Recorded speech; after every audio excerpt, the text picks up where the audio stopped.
Hi, everybody. Good evening. Welcome to Evoke Therapy Program's broadcast.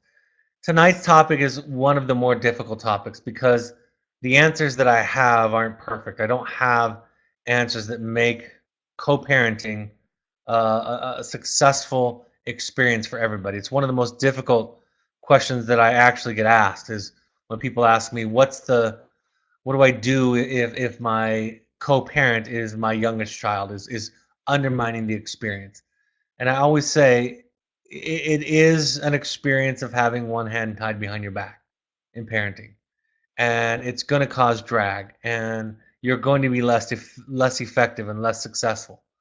But tonight I'm going to present what co-parenting ideas, concepts, tools, principles that I think can be most helpful in giving you the most success.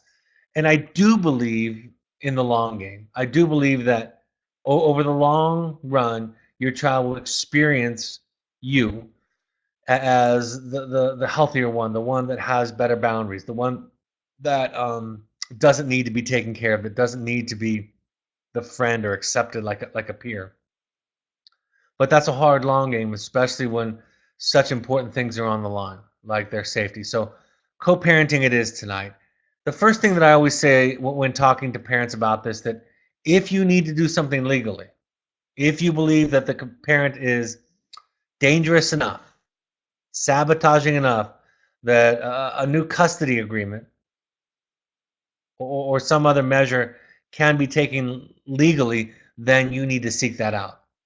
And sometimes you can ask a lawyer what your rights are, or what is the threshold where the law is going to become involved in it. And I think that just gives you the choice. That's not something that I or other therapists can dictate. That's going to be judged by the courts. And so, for example, if your co-parent is supplying illegal substances or alcohol to your underage or your minor child, that's something that a court can become involved in. If they're exposing them to things that are unhealthy and unsafe at a significant level, the courts can become involved in that.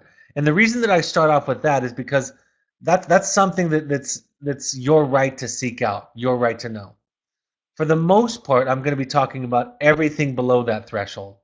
And I'm not going to be talking too much or really at all about co-parenting when both parents are equally yoked, when they're matched and unified for the most part in this process. And so I suspect that families that have that dynamic won't even tune into something like this broadcast because they're not challenged by it.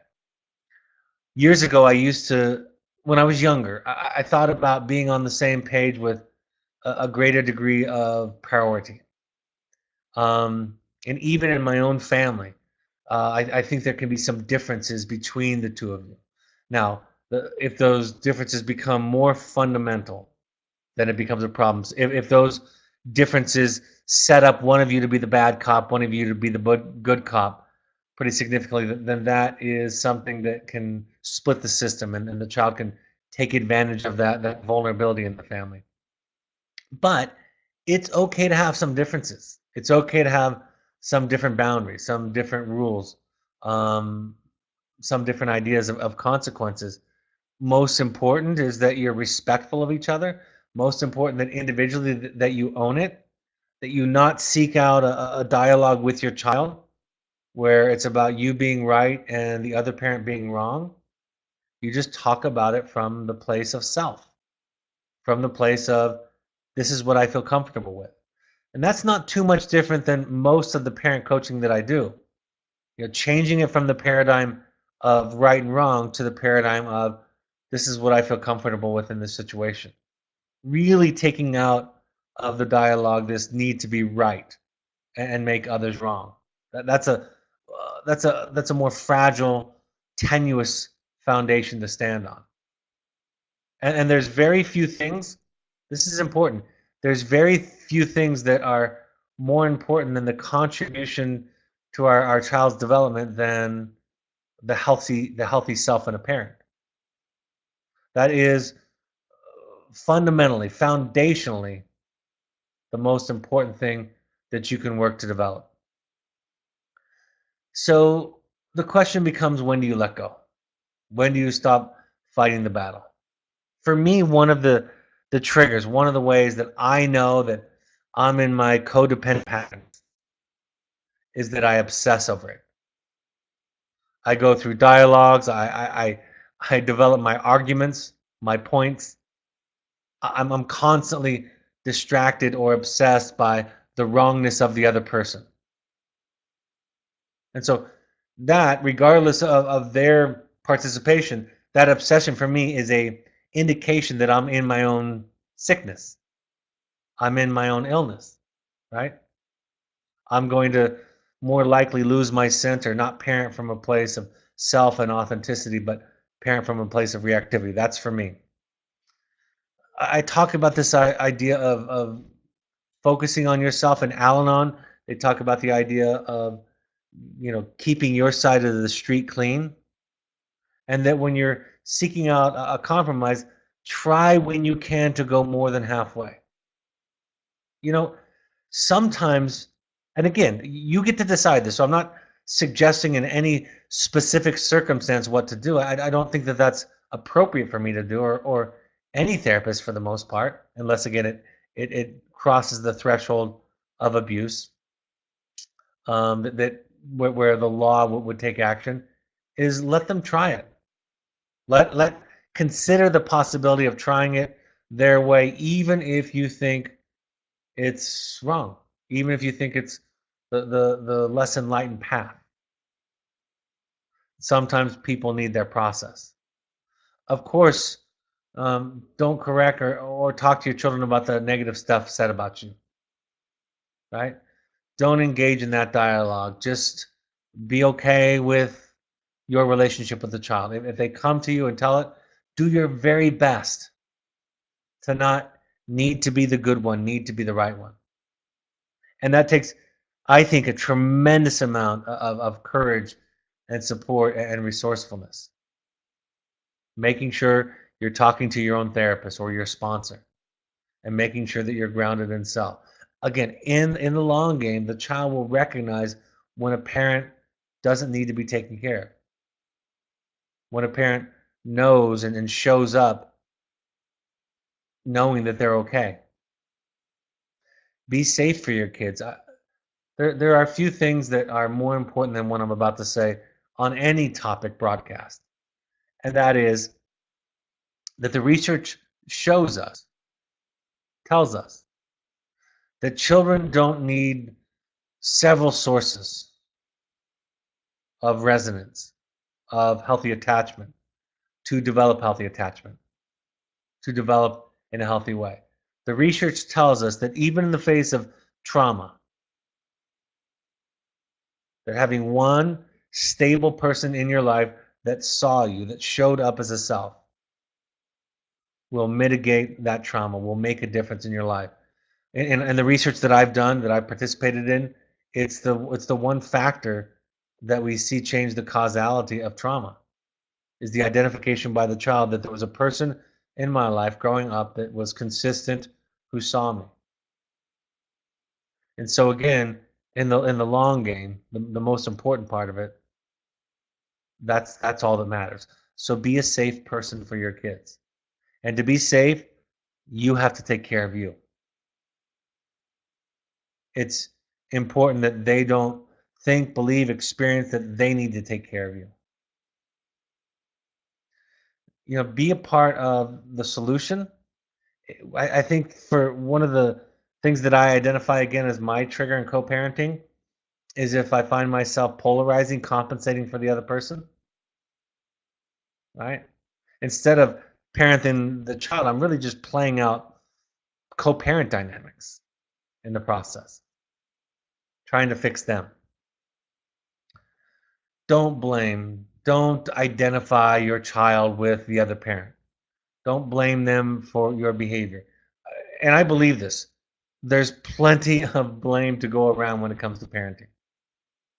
Even in situations where I think one parent is doing significantly better, there's plenty of material for both children. It's nice to think about and imagine that the bulk of the child's problems come from the other parent. And even if that's true, that doesn't preclude that there's something that I can be doing better, something I can be doing to listen better, something I can be doing better to manage and take responsibility for my anxiety or my anger, my impatience, and making that my project, even if my co-parent is a train wreck, it makes a difference. And the child can sense that difference over time. Let therapists do the heavy lifting, especially in our program, in treatment programs. Sometimes I'll get on the phone with co-parents that are at odds with each other, and I'll say to the parent at one point, let me do that. Let me confront or teach. Let me point that out. You pointing that out only hurts our efforts to try to find balance, find cohesion, find a kind of higher watermark for your co-parent. Like I said, decide the safety legal threshold, and then think about good enough. Think about the fact that when we talk about parenting, we talk about good enough parenting. That there's no normal family, right? Nobody grows up in a normal household. That illusion is in itself toxic. Our attachment to that illusion is a huge problem. So we start to think about things as good enough. And again, like I talk about in a lot of parenting topics, being right is poison. Being right is combat. It's warfare. It's argument. Parents have to be right. Children have to be right. The opposite of being right is being a person. It's like the story I tell of the father who came up to me after a parent meeting saying, "Give me some literature on the negative effects of marijuana use." This was before marijuana was legal in any state. And I said, why do you need that? And he said, well, my young adult child is smoking pot and I want to show it to him. I said, just tell him you're not comfortable with it. And he said, is that enough? The woman who came to me and said, it took me 6 months to convince my child's therapist that my divorce was justified. And my response was, it wouldn't take you 2 sentences.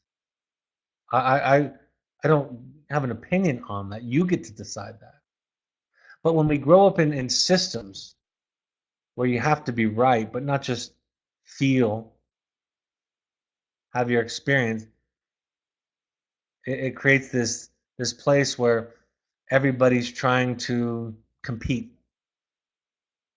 Everybody doesn't feel like they're enough. Everybody can't just set a boundary.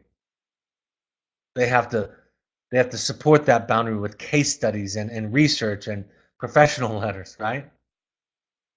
So out of the context of being right into the idea, the sensibility of being a self. And that takes work. It takes a lot of work. It takes years of therapy, years of participation in 12-step groups like Al-Anon and Codependence Anonymous, because very few of us, close to none of us, grew up in homes where being a self was enough. We had to prove that we were entitled to the feeling, the thought, the idea, the boundary that we had. Focusing on the other's change. It is like the obsession comment. It's important that if the focus becomes on the other, right, you're going to lose balance. Like I said, there's plenty of material in all of our lives to work on. This idea of empowering children, as they grow a little bit older, that to leave the relationship between them and your co-parent, right? Let them sink or swim. Again, if it crosses the threshold of safety and legality, totally different. But short of that, consider stepping out of it. Consider saying, I'm sorry, I can't help you. Offer support for the child in the context of therapy, of a therapist for them. Somebody else who doesn't have a dog in the fight, who doesn't have their own wounds and water under the bridge with this other person. Don't become the rescuer, the fixer. the mediator. I think this is very important, and this is deeper work. Separating your need and the child's need. I think that takes some work in therapy. I think that my wife and I were just having a discussion about this a few days ago, a week ago. I was dealing with stress that had nothing to do with her, and she said, "I want to understand it. Can you talk about it?" And it was at the end of the day, and I said, "I don't need to talk about it. So if you're if you're talking about what I need, I don't need to talk about it. If you needed me to talk about it, maybe I can talk about it. But I'm pretty drained and I'm pretty stressed and overwhelmed with it." And she paused and she said, "I'm okay. I don't want to ask something of you where you're already taxed." And that was powerful, right? She recognized that it was her need maybe to fix, to deal with the anxiety of not knowing the details of it, of how she could help. Her need to soothe, where I just needed to take some time and rest, maybe even go to bed because it was the end of a long day. And my physical exhaustion was adding to the stress of the day. So in that example, identifying what her need and my need is. I've had parents talk about I've had this experience, wanting the child to sort out, to talk about, to speak to the wounds created by the other parent. That may be more my need than theirs. Right now, they might need to protect themselves. Why? Right now, they might need to keep their walls up a little bit because it's overwhelming.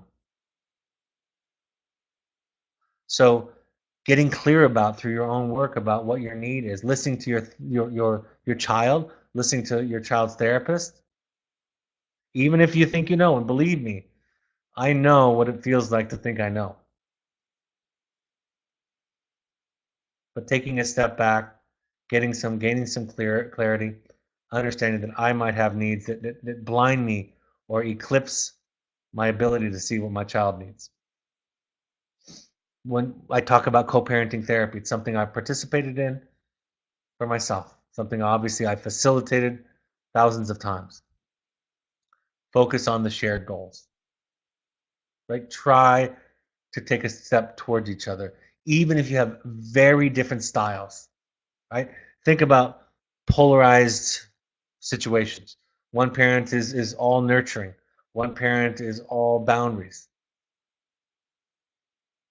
one parent is laissez-faire and hands off, one is hovering, on and on and on. When we get to the bottom, both believe that their approach is helpful for development. So let's just start with that. Even if you disagree, and again, what happens in co-parenting is we're really just fighting with the other parent. The child and the, the the parenting decisions are the content of it, but we're angry and hurt about the way the other person shows up in the world, the way they showed up in the relationship with us. And the content, the actual battlefield that we're fighting on, is about the child and the child's safety and well-being.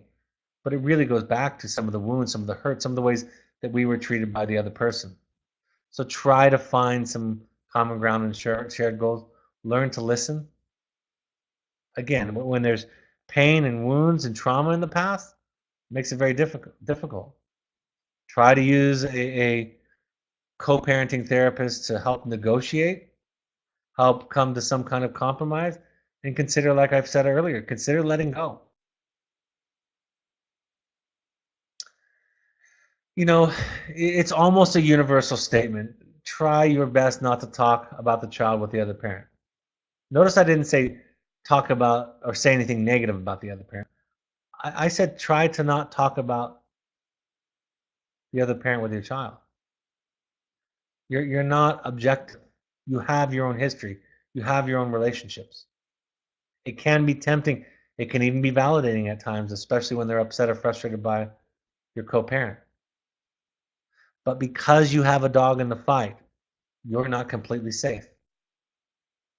So listening, saying nothing, maybe even offering, I don't know that I'm the best person to talk about this. Happy to find a therapist or somebody where you can talk. I don't know. I don't know if I can provide you what you need because I have my own stuff. It's kind of like I talk about, or they talk about with grief work.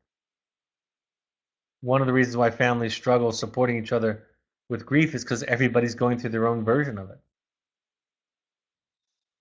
Depending upon, allowing your child to replace the parent, right? That can be, it's subtle. I remember as an adult in my late 30s and 40s going to therapy with my mother. She was in town. And then sitting down, we'd been to therapy as teenager when I was a teenager. And so I thought, this would be fun to revisit it. We had a lot of success when I was a teenager. And I had a session set up and I said, would you like to come? Just for old time's sake. It was around a holiday visit. And she said, sure, why not? And we got into it. And I said, when I was younger and I kind of took the role of, took care of you emotionally. And she said, what? What are you talking about? And I said, I thought we covered this when I was 16 and 17 years old. And she had obviously forgotten about it. And it was a tough thing for her to hear. But we do that. Single parents, divorced parents do that. They become our friend. They become somebody we lean on. That's what makes single parents more vulnerable than parenting systems where there are two parents co-parenting effectively. Is if I have a co-parent I can lean on, we lean on each other. We rely on each other. They become my source of support and feedback. But if I'm alone, then I need my child to be happy with me. I need my child to like it more. I need my child's attention and affection more. Right? It's natural. Alice Miller in the book, I think the most important book in child development, The Drama of the Gifted Child, says that we ask for things from our children and they're willing to give it to us at great costs. We ask for things that we should have but didn't receive from our parents. So it's nearly universal, and our awareness of it, our willingness to admit that to ourselves, to open that up, is really, really important. Depending upon them for the support, validation that you ought to be receiving from the other parent. Granting them equal say in a democracy. There's this really fine balance between listening, hearing, validating, and knowing that the buck stops with you, that it's okay if they're unhappy, that it's okay if you make a choice. And I'm going to take it one step farther just to illustrate that you're selfish in your choice. That your choices are dictated by what you feel comfortable with and what you need, what you need in your home, what boundary you have in your life for self-care. That's okay. Using them to meet all of your needs obviously gets in the way of parenting. Divorce and marital conflict is not all of the problem, but it's some of it. And part of it is for the child to figure out over their lifetime and in their work. You don't get to decide how much of it is the issue. You can encourage the exploration of it. You can be willing to explore it with them, open to exploring it with them, but they get to decide. Allowing the therapist to do the teaching, like I said before, heavy lifting of parent education instead of you taking it on is really important. This idea, I started to talk about this at the outset. When I was younger, I overvalued united fronts. I'm not talking about covert, split systems, sabotage. I'm talking about both parents being on the same page. You can have differences. My wife and I have differences. There's no splitting going on. The children know that I have certain preferences and styles, and they know she does, and we're intact. We're a married couple. And they're not confused, upset, or anxious about it. And I'm willing to own my limitations and my boundary, and similarly, so is my wife. Most of the time, we are. It's okay. And sometimes that means that the lowest, the threshold is going to be where one of us is willing to tolerate it. Decisions about curfews, movies they see, right? Things they say, language they use, things like that. If it's offensive to her, They don't use it when they're around us. If it's offensive to me, if I'm not comfortable with this movie, this curfew, then I'm not comfortable with it. And we kind of take the one with the lowest threshold and respect it. And not play the game of who's the bad cop and who's the good cop. But we're just two people, two selves. So united fronts can be important. The undermining, the backbiting, the sabotaging, the splitting, all of those, of course, can be harmful. The good cop, bad cop polarization, those things can be harmful. But again, those things come from a place where people are wanting to be good instead of being a self. But it's also okay to just own differences.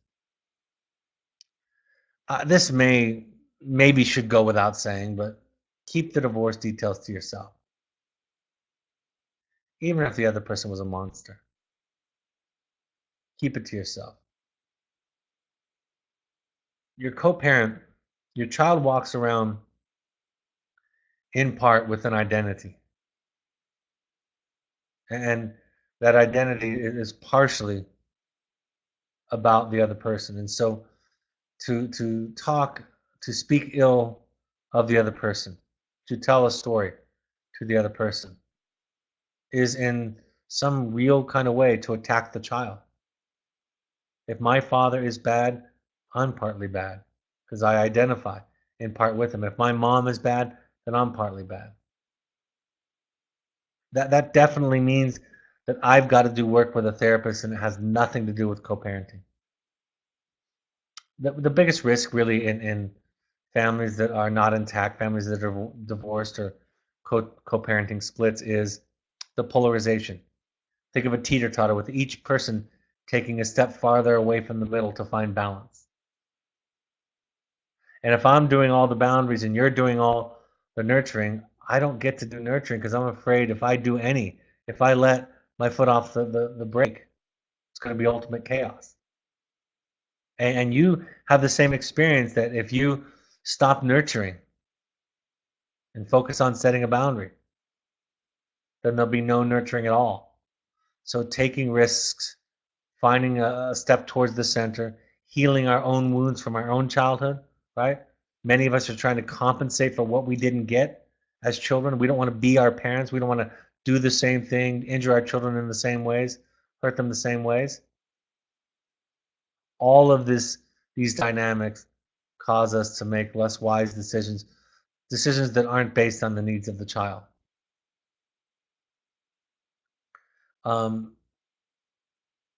Focus on the goals. Like, that's the common shared stuff.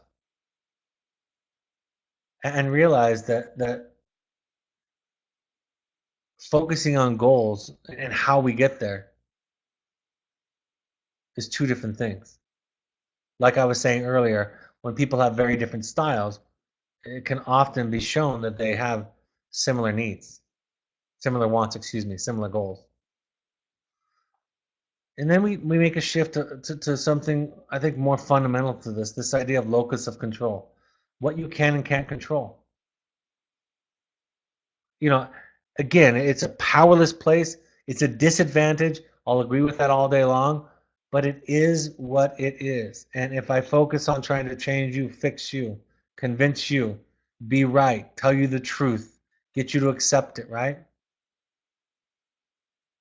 I lose a lot of my energy, resources to parent my children. You can only do what you can do. And it's no more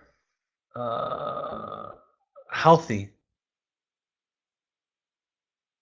to focus on trying to change a co-parent who's gone crazy than it is to try to change anybody who's gone crazy.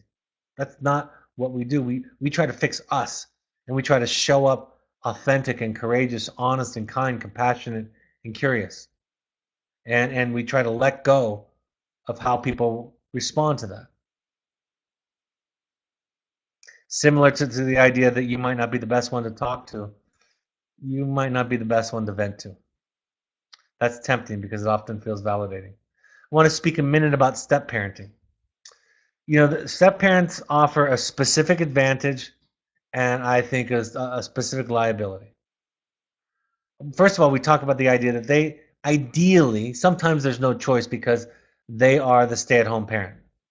They're the one that does the bulk of the parenting with children. And in those cases, it's a challenge. But that's more important that the biological or primary parent in that household absolutely supports, endorses when they can the discipline coming from the step parent. We encourage, we like it when the parent instead of the step parent is the enforcer. It's so easy for a child to marginalize the step parent.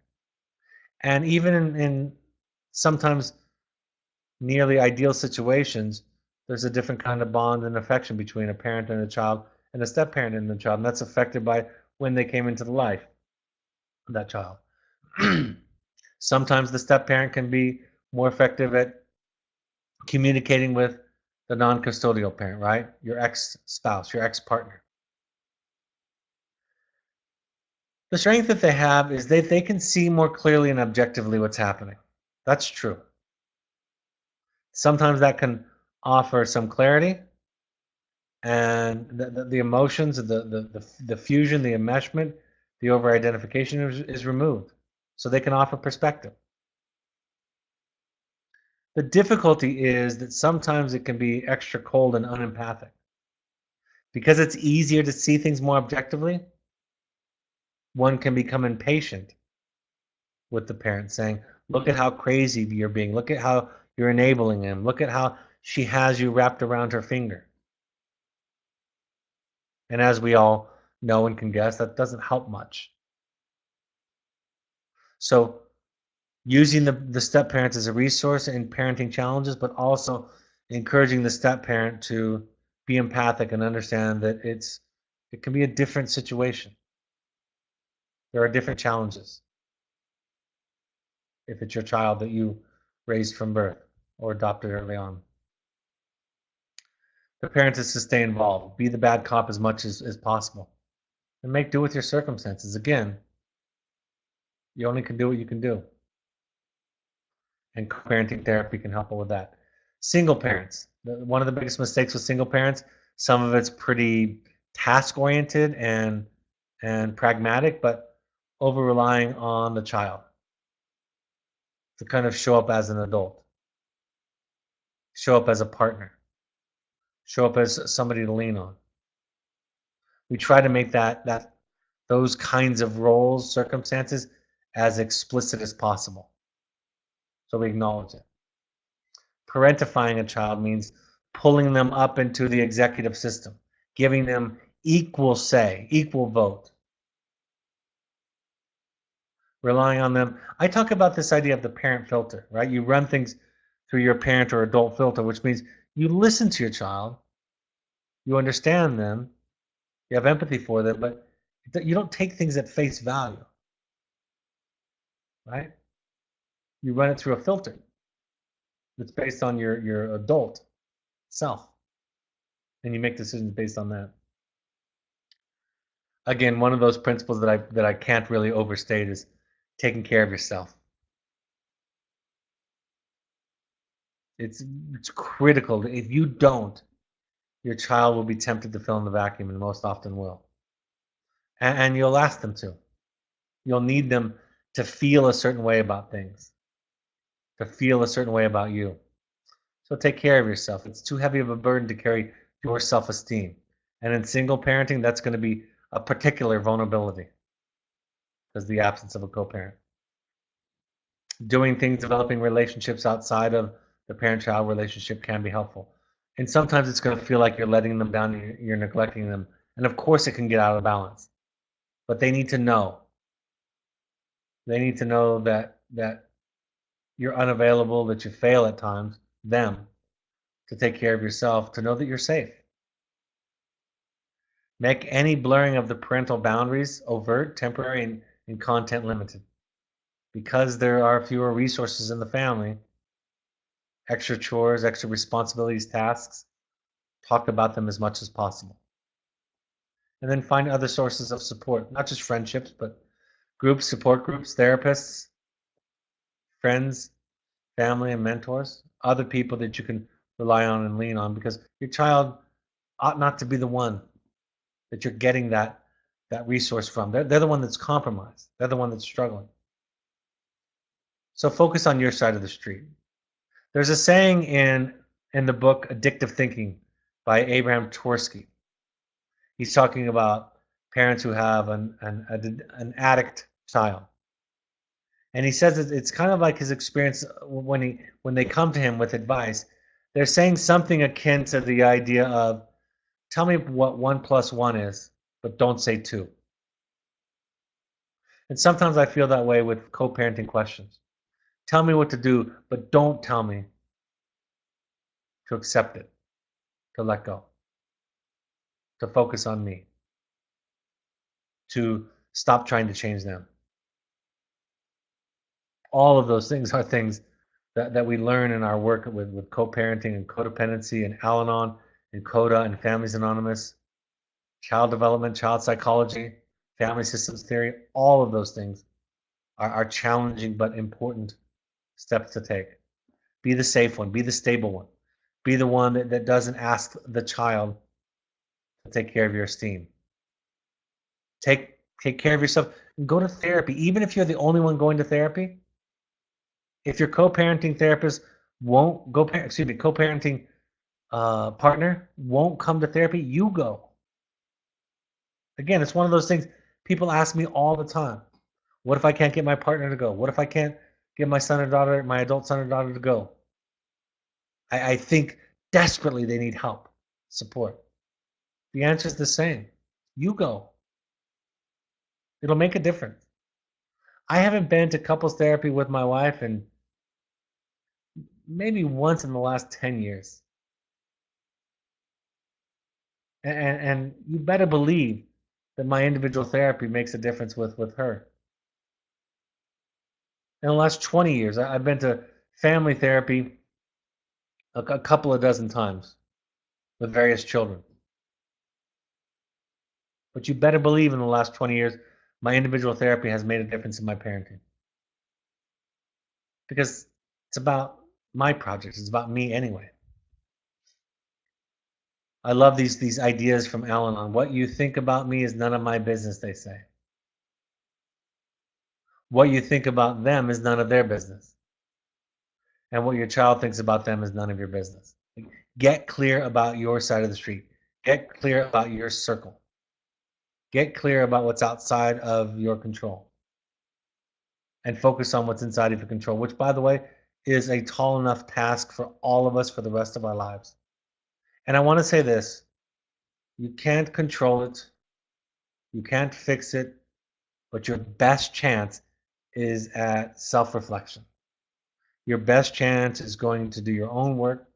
If you have a co-parent who's undermining, sabotaging, not balancing, not supporting you, go to Al-Anon. Go to Codependence Anonymous. Learn from those folks what to do when a loved one is suffering, when somebody in your life is sabotaging and in pain and mentally ill or addicted, and you can't change it. How do you live with that? How do you cope with that? And it's the best chance that you have. All right. I'm going to go to upcoming events, and then I'll take questions. For the intensives coming up, Finding You, February 20th through 24th. If you want to take a deep dive, come to an intensive. Finding You in Park City, Utah. Our next workshop will be February 16th in our Oregon program. 16th and 17th, we ask all parents to come if possible. Experiential, multifamily. If it coincides timing-wise, clinically, with a visit to your child, that can be a great time. Contact Melanie at evoketherapy.com for more information about our upcoming workshops for parents. And if you want to do a deep dive as an individual to look at your work and what is your project, contact intensives at evoketherapy.com. We want all parents to go to 6 12-step support groups, any combination of Al-Anon, CODA, Families Anonymous, Nar-Anon, or Alateen. Our next support group's coming up. We have one in New York City on February 11th, one in Southern California on February 24th. For details, time, location, contact Melanie at evoketherapy.com. All of these broadcasts are available on the podcast app, on iPhone or iOS devices, on your podcast app by searching Evoke Therapy Programs. If you have an Android device, you can find these by downloading the SoundCloud app and searching Evoke Therapy Programs. On any computer, you can go to soundcloud.com and find us by searching Evoke Therapy Programs. Follow us on Twitter and Instagram with the handle @EvokeTherapy. Search us on Facebook using Evoke Therapy Programs, or if you want to find out more about the alumni organization that helps people that can't afford therapy, go to Facebook and search Evoke Family Foundation. Our therapy blog is available to you with updated content each week. My book, the Journey of the Heroic Parent, is available on Amazon. And are there any questions that have come in? Alex tells me when no questions come in, it's because I've been especially thorough. Sometimes it's technical difficulties. So thank you for focusing on you. Thank you for, on behalf of your children, for being willing to look at yourself. If you attended this because, or listening to this because, you have a co-parent that's undermining, I empathize with you. It is a challenge. It is being in a fight with one hand tied behind your back. And what you do can make a difference, even if they don't change. Make a difference for you, your child's development, your relationship with your child. The next book, I don't really know how to say this orally, but the next book that I'm going to do a review on will be Monday, January 28th, this Monday at 7 p.m. Mountain Time. It is called The Subtle Art of Not Giving a F-U-C-K. That's the name of the title. I've had it recommended by many people. It's by Mark Monson. So I'm looking forward to reading and sharing that wisdom with you. Thanks for joining us this evening, folks. I hope this is a helpful point of contact. Take care, and I'll talk to you Monday night. Bye-bye.